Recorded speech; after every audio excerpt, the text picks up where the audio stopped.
violence hitting way too close to home for New York gubernatorial candidate Lee Zeldin as gunfire erupts at his doorstep yesterday. Police say 2 teenagers were injured in what looks like a drive-by shooting.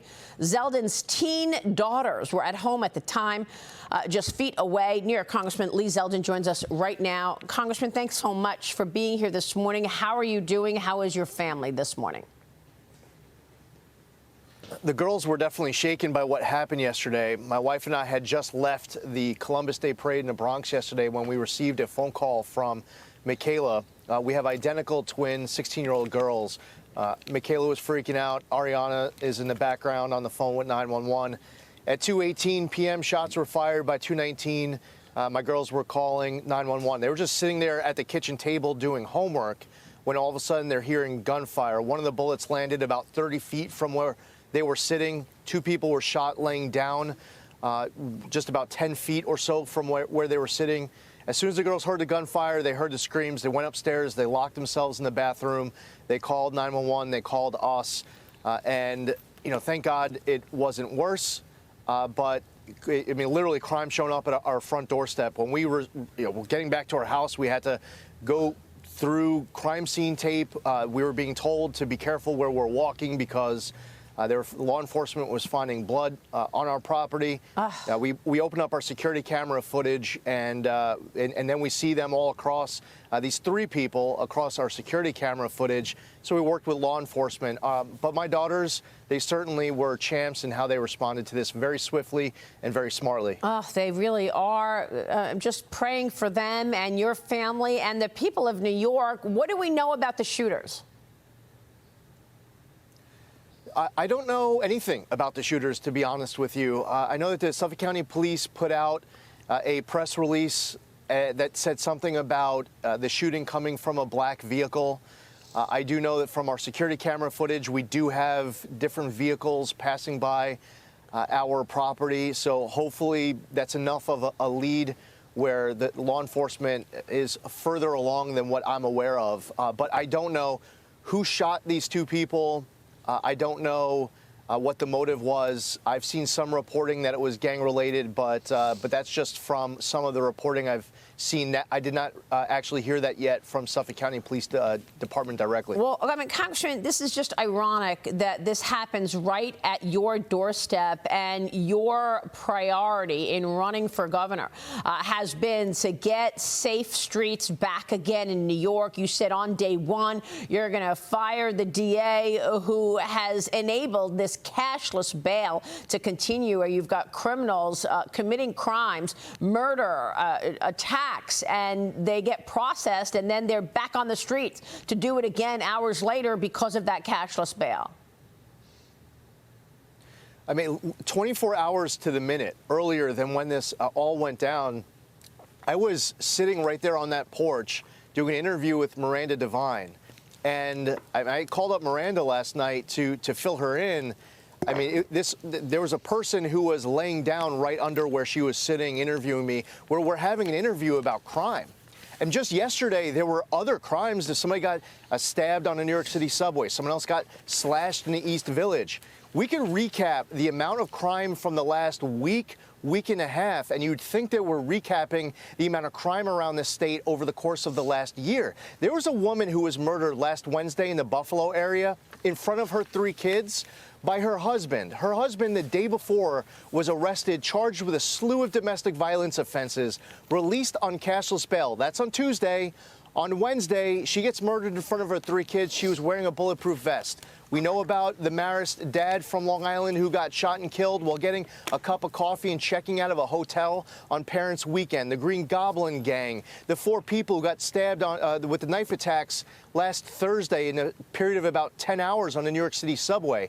That list goes on. We do need to roll back pro-criminal laws up in Albany like cashless bail and less is more, and the HALT Act because our corrections officers are being assaulted more. We do need to remove district attorneys who refuse to enforce the law, and we have to start unapologetically backing our men and women in law enforcement. We have to take back our streets. This is something that motivated me to get into this race in the first place. Yeah. And now I have to walk through crime scene tape in order to show up at my own front doorstep yesterday. This is getting worse every single day, and the people in charge are not only not doing squat about it, they don't even want to talk about it. Yeah, they don't that's want right. to confront this head on. As a matter of fact, they feel like they haven't gone far enough in passing pro-criminal laws. Yeah, in fact, Governor Kathy Hochul in New York said that she's not going to discuss cashless bail until after the election. She's under fire, continuing to be under fire after promoting a major advocate of the state's controversial bail reform law to become one of her top legal advisors.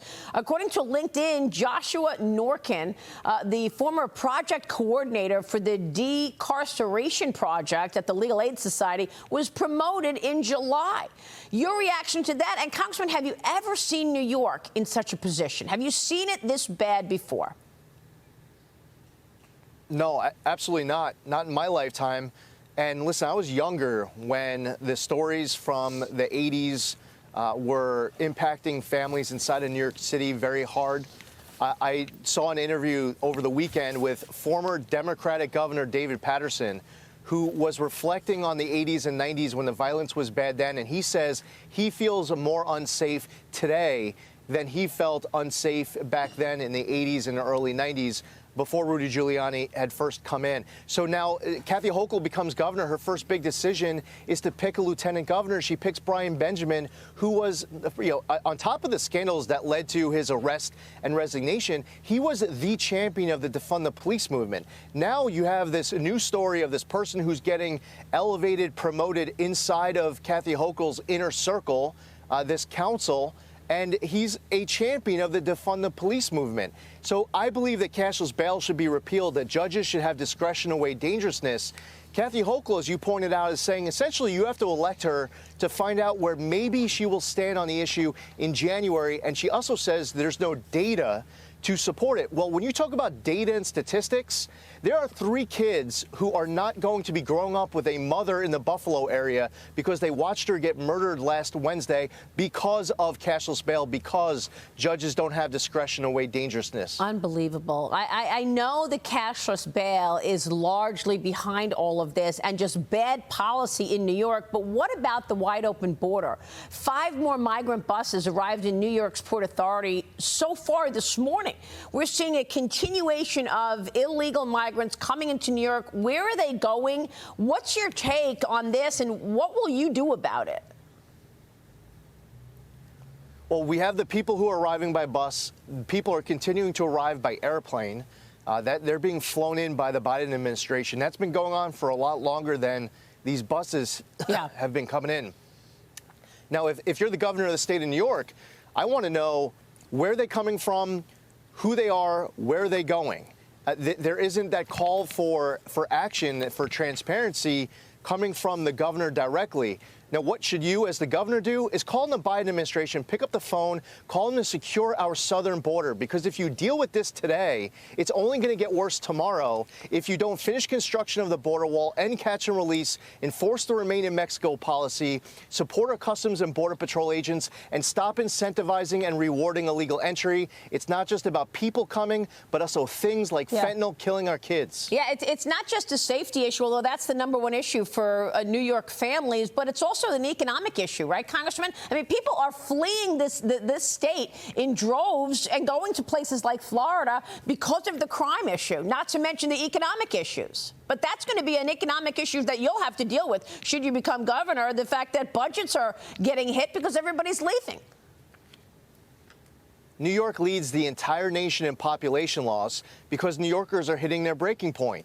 They feel like their wallet and their safety are under attack. Yeah. And they're looking at these other states and they're realizing their money will go further and they'll feel safer. We need to confront that reality. If you're ignoring that, if you don't understand why New York leads the entire nation in population loss, well, you're not going to be able to fix it.